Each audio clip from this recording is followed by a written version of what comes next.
Good morning, good afternoon, good evening, sports lovers all over the world. This is Redeem Sports at the King's Palace Television, and we are live from our studio talking about Afcon 2025. He's got into the quarterfinals, and you need to sit down and join us in this episode. Dimeji is my co-host. My name is Tunde Badru.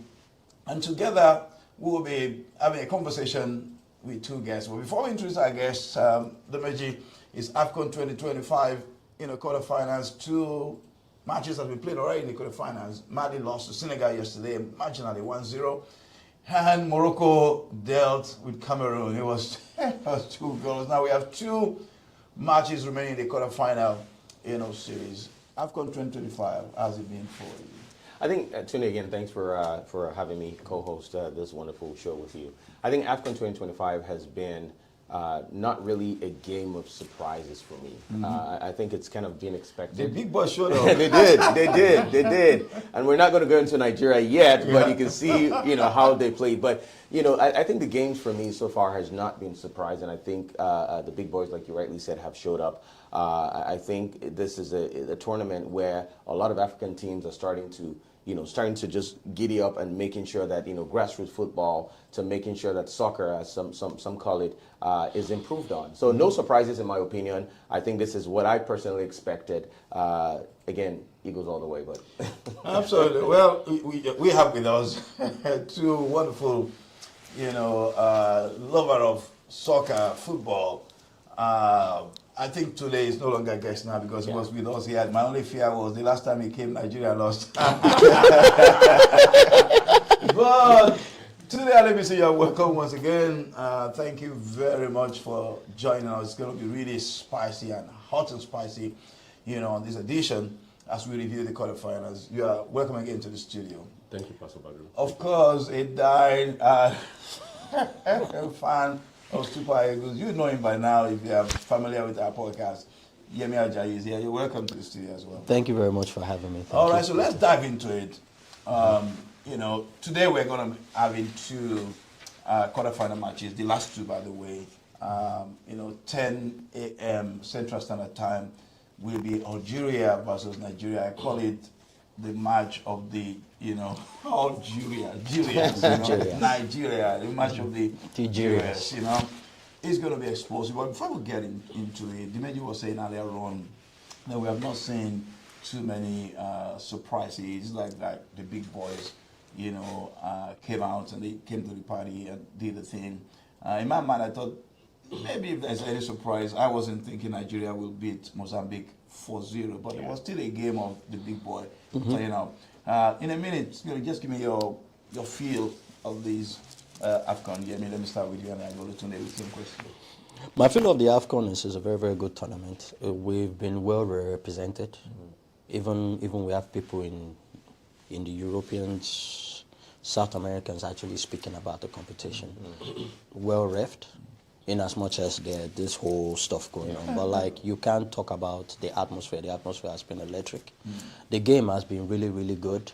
Stadium has been very good, except for the occasional rains we saw. But it has been a really, really good competition. And thank God, I don't want to say thank God, but I like the fact that the big teams are actually up there. And then the competition is now becoming a lot more tighter. There's really no parity. Any team can win any moment from now. Absolutely. Today, what do you think overall impression of Afcon 2025? Yeah, so I've seen it over time that football, or what we call soccer in this part of the world, is a universal language. It has brought people, countries together, even people that are non-Africans coming to tell us what African competition is all about. I had a chat with a friend last week. He was telling me, a South American, that, he watched the game with DPI, Democratic Republic of Congo. It was fantastic. I said, so he has been following up with the African competition. I said, wow, this is great. So that he expects more from Africa in the next World Cup. I said, yeah, that's the intent, that Africa has soccer, that we don't play the modern day soccer, but we play from the grassroots.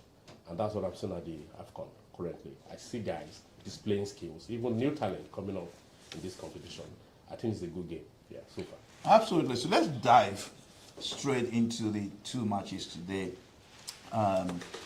He's going to be, the first one's going to be Nigeria playing Algeria.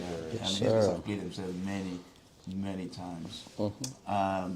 In my mind, I think this is like finals before the finals. I mean, when you hear Nigeria, Algeria, I mean, that should be a final match. True. You know, True. what's going on in your mind? Mine is more tactical in terms of when I watch the game and what I see. Algeria is one of the best defensive teams in this competition, bar none. They've considered only one goal. One goal. And, no, but also they've not scored much. That's true. Yeah. So, again, they're very, very strong physical. They're not just physical. They express themselves a lot. But they, but we, this on the other hand, the Nigerians, we're free-flowing, attack-minded team. I don't think we've faced a team like Algeria yet, a team that is very direct. You wouldn't think Tunisia is Tunisia is not comparable to like the firepower of Algeria. They're very direct. They will beat you through the flanks, and they press high. We've not faced a team that will press us that high. And now it's left for us now to capitalize on their weaknesses, because when you press high, you leave spaces at the back. We have two perfect strikers to capitalize on those. So, man, if we can capitalize on those, we should be able to score some goals today. I'm begging our striker, Osimhen and Lukman, if their heads are in the game, and then we have this Iwobi behind them, we should be able to beat them. If anything, we should be able to outscore them. Yes. And of course, I mean, Dimeji can jump in any time. But today, look, there's been huge talk about, I mean, it was good you mentioned Osimhen and Lukman and, you know, the fiasco on the field, you know, against Mozambique. And I know that went everywhere, went viral, it was buzzing everywhere, 24 hours, 48 hours after. Well, their camp seems settled now, they seem to have pulled that behind them. But was a bitter taste still? Do you think that will help the match today, or will it be a problem for the match? To me, it's a positive to this game, because it's a psychological trend that the opponent will be thinking, oh, they are disorganized. But within the team, that has been resolved. And I see Ako and Osimhen and Lukman coming together to make a difference. And if you go back to the memory lane in 1980 when we played Algeria. Algeria in the finals. Yeah, the Afcon final where we beat them at 3-0. Shegun Odebami played from the wing, he scored 2 goals. Was the mathematician. The anchor man, the chairman, Christian Chukwu, was the one marking out Landa Bellumi. He couldn't do anything. I understood then that there were rancors before the game then, but we won the game 3-0. So, and I see that coming again. That was a fantastic game. The game we played in 1980 was similar to what we played against Mozambique, 4-1-4-1 formation. So that's before we move into the narrow diamond, where we play 4-2-1-4, 3-2-1-3. So that's the setup we need to use today to beat them, because they have very good depth in defense. That's because the guys are old. They have a very good goalkeeper, Lucas Zidane. Fantastic. That the positive we have on our side that the AC Milan guy is benched. He's not playing today. So, Benatia. Yeah, Benatia is not playing today. So it's an advantage for Super Eagles to go in through the wings. Lukman is going to be what Shegun Odebami did in 1980. Yeah, so that's a game changer. That's serious memory later. Okay, yeah, absolutely. Let me throw this to Yemi real quick. You know, Yes. Nigeria has played Algeria 22 times. Yes. Algeria has won 10, Nigeria 9, and then we've drawn 3 times. That shows that we go neck and neck. Yes. Very, very comparably strong teams. What does history how does history play in here?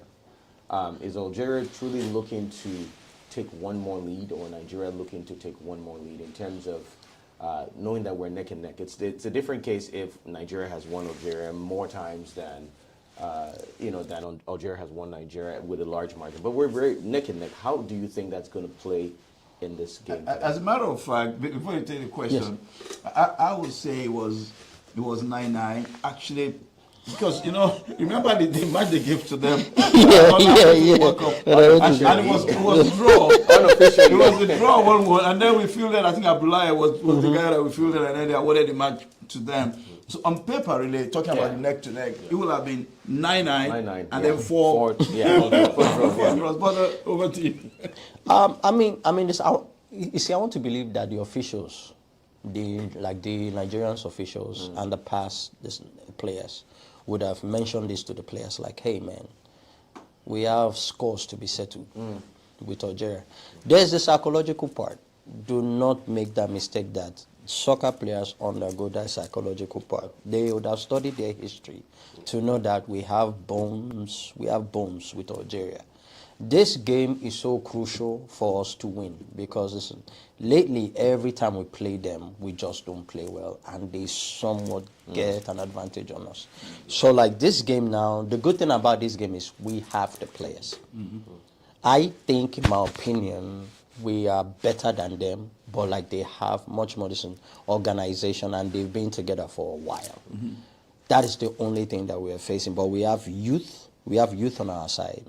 They have experience on their side. So like in this type of game, in as much as there's a psychological part, there's the youthfulness that comes in like, yeah, man, whatever happened in the past happens.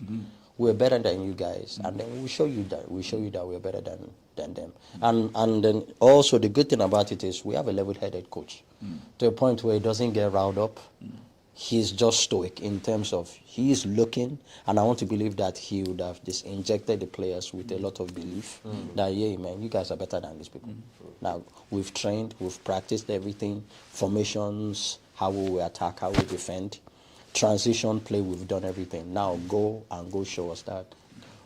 Not show us, go show the world. Show the world. That like we're better than them, and we still have everybody in Nigeria and everybody in the world that are Nigerians still remembers the fact that we lost out to go to the World Cup. This is our World Cup right here. You better go there and go and win. Absolutely. So they're talking about the coach, Elisa Michel, the coach of the Super Eagles. Technically, in my view, has not lost any match in open game. I mean, the DR Congo match was 1-1 draw and we lost on penalty. Well, okay, maybe the friendly match with Egypt, that we lost. Now, how much of impact has he made with this team? In today's match, what are you expecting from him to really marshal the plans to defeat Algeria? Eric is a mathematician. I mean, to put in that perspective, he reads the game, he studies the game before the full game on that day. You can see the changes he made. I mean, the 4 games we played so far. And I see that coming up today. I go back to a little bit to the history lane. Most matches we lost to Algeria were when we played defensive football. Yeah, if you go back to the history lane. The first win in 1980, we played 4-4-2. The one we beat them in 2016, we played 4-3-3, where Victor Moses and John Mikel played those active roles. We beat them 3-1. The 3-1 match. Yes, the 3-1 match. Yeah. So, and I believe Eric would have done that, would have analyzed those games that, look, all the wins we had were when we play attacking football. And the guys we have right now are great attackers. From Hako to Osimhen to Lukman. And we allow Iwobi to do that free roll in the middle, attacking free roll. Pass the ball. The first 2 goals we got, I mean, he saw the opportunity, then laid the ball, then Lukman ran in, did the finishing. So I see that. He has done that. And I see that coming up again today. He understands the rhythm of the game, and he knows how to make changes at the right time. So I give that to him, and that has been working for him for the games played so far. Can I say something to that too? Based on what he just said, he hit the nail on the head. The good thing that we're saying about this coach is he's tactically flexible. He is. We've seen different formations just in this competition. We've seen a 4-2-3-1. We've seen a 4-3-3. Now we are playing an hybrid 4-4-2 diamond. To a point where we're actually not seeing Lukman just hug the wings. He's actually playing. He's actually the tip of the diamond. We will be on one side, Ndidi. who is like the screen in the face, or Yedika, or like whoever is playing is doing the box to box. The good thing about this coach is like it's just like what our boss has said. He's tactically flexible to actually read the game and analyze the game. We may not see a 4-4-2 diamond flat. We may just see a 4-1-4-1. We might see something different. So like kudos to the coach, because so far he has shown that he's being tactically flexible right now in coaching. Is it your ability to switch these formations and bring in your subs when it matters? Yes. And in the meantime, Tunde, and thanks for that, Yemi. Please feel free to put your comments on our YouTube or any other social media platform you're watching. I'll just take a few comments here. Oluwafemi Popola says, we haven't had any major upsets in the tournament so far. Big names showed up. Bumia Jagono, I think I know that name all the way from Canada. I agree. He understands, and this is talking about the Super Eagles coach, he understands the rhythm of the game and knows how to make changes. Absolutely. Now, okay, talking about tactical flexibility, Yes. you know, do you think it's going to change personnel today? In the last game, you know, against Mozambique, I mean, he had in the, you know, at the center of defense, he has Calvin Bassey playing with Semi Ajayi. On the left, Bruno. On the right, Bright. You know, the midfield, he has, you know, you know, Franco Yeka, and then who was the third guy there, and then Iwobi. Then of course the three guys at the forefront, you know, Akol, Osimhen, and Lukman. That's the personnel. Do you think is going to make a change to that today? My fear is in midfield. This Algeria have shown that they are very, very good team when they're on the ball. They transition well and they use the wings. A lot of crosses. They press well, but their midfield is really, really good with experience. It's a good thing for us that Benacer won't be there. But like away from Benacer, they still like to dominate the ball in midfield. My thing is I would prefer this Onyedika to partner in the midfield because of the legs. Yes, because of the legs and his ability to run those lines and create channels, those channel runs. The way we can beat Algeria is through transitions. They leave spaces behind when they press high. If we have a player that can run those direct through runs through the midfield, we can push their defense back. My main thing is in midfield. If we get our midfield composition right, and we get them playing well, we should be able to at least beat Tunisia or Algeria. Sorry. Makes sense. I mean, Tony, what do you think? You expect a change in personnel? So I see him starting the team that played Mozambique as the first few minutes of the game or up to the third quarter of the game, but with a potential for a change because of the red yellow cards that some of the key players have. Indeed, is on yellow. Osimhen is on yellow. Bassi is on yellow. And if they have another yellow, potentially they will be some. So I may see changes towards the end of the top quarter of the game, and that would have been when we had goals. He also does that to rest players for the next game. So, but I see area balls. We have two giants in the front, Akko and Osimhen. Exactly. So the veteran defender in Nigeria is there, and the looking Zidane. The Lucas Zidane, the goalkeeper, very young, very good goalkeeper.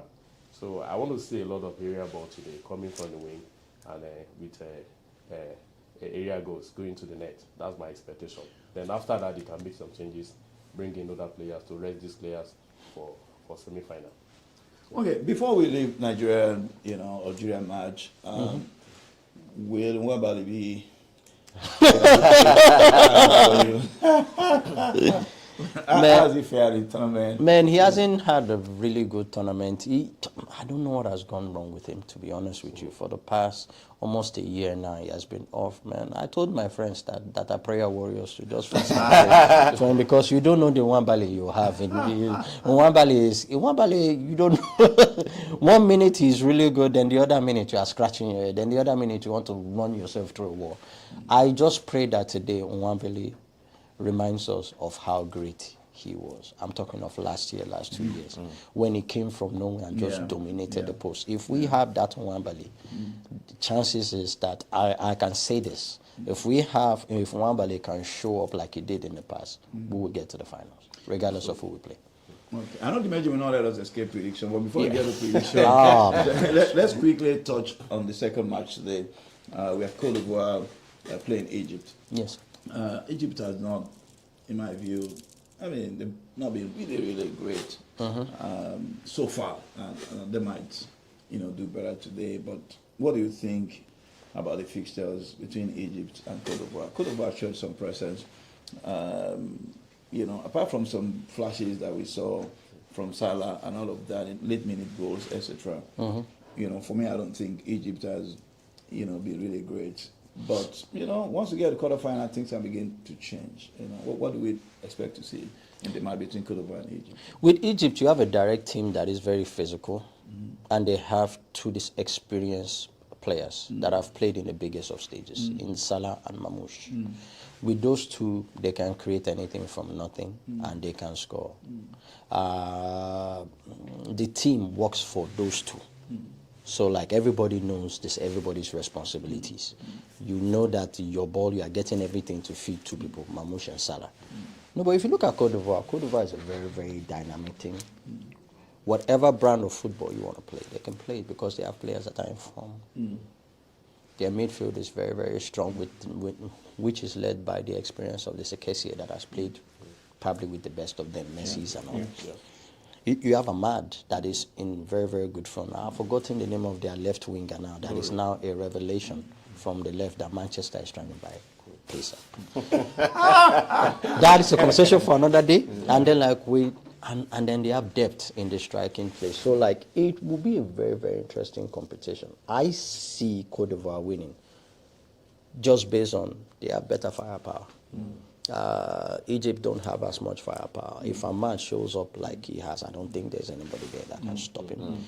If Kessie and the other midfielder dominates the midfield. Sule, what do you think? I see Cote d'Ivoire dominating. They have a very set of young guys in the team. I saw a Toure. That guy is very good. Very electric, man. Toure is very good. Very interesting to watch. Exactly. So Manchester United. I see the team dynamics and what they do. When they're on the field, I see them taking advantage over Egypt anytime they play them today. That's my expectation from them. Awesome. Thank you very much, Tunde. Thank you, Yemi. So we're almost at it. The game starts in about 4 minutes. But before we do that, I'm going to take one more comment here. We have Deborah Badru. I don't know what that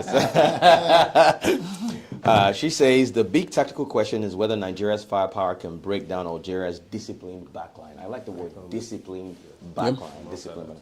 Yeah. All right, so let's go into prediction, one of my favorite parts of the show. I'll start with you, Yemi. Nigeria, Algeria. 3-1 Nigeria. 3-1 Nigeria. 3-1 Nigeria. Tunde. 2-1 with a clause. So if you look, I will tell you. I analyzed both teams before now, and I saw that all the teams, the two teams, Nigeria and Nigeria, whoever scored first won the game. When we won them, the 9 games we won, we scored first on all the games. So who's scoring first today? We are scoring first today. and it's going to be an area goal. Yes. Yeah. All right, so I'll give my prediction. I think it's going to be a 2-1, 2-1, or possibly 2-2, ending up in penalties, and we win. That's my prediction. So unfortunately, the Algerians are going home, and Nigeria Super Eagles is going forward. Tunde, before I get your prediction, as in parallel to getting your prediction, I usually say this: your coach, your father, your mentor. And by the way, congratulations! He looks 13, but he turned 60 about a week or thereabout ago. So yeah. Happy birthday, sir! Happy birthday today! Happy birthday! He's a coach, he's a friend, he's a mentor, he's a father, a teacher, a preacher, a pastor, a husband, a husband to one person, but so many things to so many people. This Nigerian team, right, and Yemi rightly mentioned, it's like we're looking to, just like the redeem team, right, at the basketball in the U.S., we're looking to redeem ourselves. Osimhen came out, apologizing for not getting us to the World Cup. What do you think? I know we've talked on this show about second chances, but this is quite unique. We missed the World Cup. We have another chance to solidify ourselves as a strong hold of the firepower in African soccer and even in the world. What do you think the audience out there should do when they're given a second opportunity, especially after missing a major break that God has given to them? Interestingly, I was talking to a young lady yesterday. And then your prediction. I will attempt prediction. And I was saying, look, what are some of the challenges that he has with life and all that? He said, well, I don't deal with no answer well. That when I get no, like a couple of times, I just stop. I don't want to do anything again. And I said, well, look, when you get no, you should actually be excited because you have so many no's before your yes. So if I needed 20 no's before my yes, if I got the 15th one, I should be happy when I get the 16th one because every no takes me nearer my yes. In my mind, I think I salute the courage of the Nigerian players with all the criticism, with all the bashing, with all the themselves they are disappointed in themselves not going to the World Cup, but just still showing up that okay, we missed the World Cup, but we can do something with this. And I tell people, don't let life beat you down to the point you can't get up. The next chance is your chance. It's not just about second chance alone, but the next chance is the chance. Take it. Yeah. Now don't say, well, I failed 7 times now, so why should I even try it again? Every chance, every opportunity you have may just be your yes. So if you've gotten no many times, get excited because the yes is close. When I spoke to the lady in my eyes, something popped up. I said, go and get that resume. And I said, I've stopped applying for a job because everyone I've applied to, they've not taken me. Maybe that next one, it will just be it. Just go for it. And if you say, no, all right, that's fine. There's another one that's coming. Because it's only when you stop. That's when the game is up. Now, but for as long as you keep giving your very, very best, you can be sure that your day of celebration is close. Now, back to the prediction. I don't know what to say. I like what you said. It's only when you stop that the game is up. Yes, absolutely. Well, I think Nigerian team is motivated at this time. There are many points to prove. I think that motivation usually is what an average Nigerian needs, whether it's in soccer, business, or anything. Plus all the things that happened. I think Osimhen knew that many people got on his neck with all the things that happened. So he knows one way for him to get them behind him again is to go in there and score the first goal. So I think he worked very hard, to score the first goal. And actually said, well, so once Nigeria get in the first goal, then you see, they play with freedom and so on and so forth. And nobody thought they would score 3 goals against Tunisia. So I think, even though Algeria had not conceded more than a goal so far, I think they will concede about 3 goals today. Now, Nigeria had not been disciplined defensively. Yeah, true. It was only a Mozambique game that we had a clean sheet. It's not unlikely that we might see 1 goal. So I see another 3-1 victory like it happened, I think, 2018. So my prediction, 3-1, Nigeria. 3-1, awesome. Deborah Badru says 2-1 Nigeria. Wow. All right, Tunde, take us home, please. Well, thank you very much, viewers. For being part of the show again today.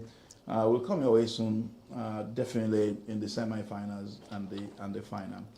It would be nice to see Nigeria play Morocco. But there'll be many scores to settle because the female team of Nigeria beat Morocco on their soil. That would be a great match, to watch. But till then, keep pushing. If you have several no's, keep pushing because the yes is close. Thank you very much for being part of the show. Till we come your way again, stay blessed, and I want to assure you that for as long as you continue to be on the Lord's side, the Lord will be on your side, and you will not lose in any battle of life. Amen. See you soon again. God bless. God bless you. Thank you for coming tonight. Thank you. Thank you, guys. Thank you so much. Thank you very much.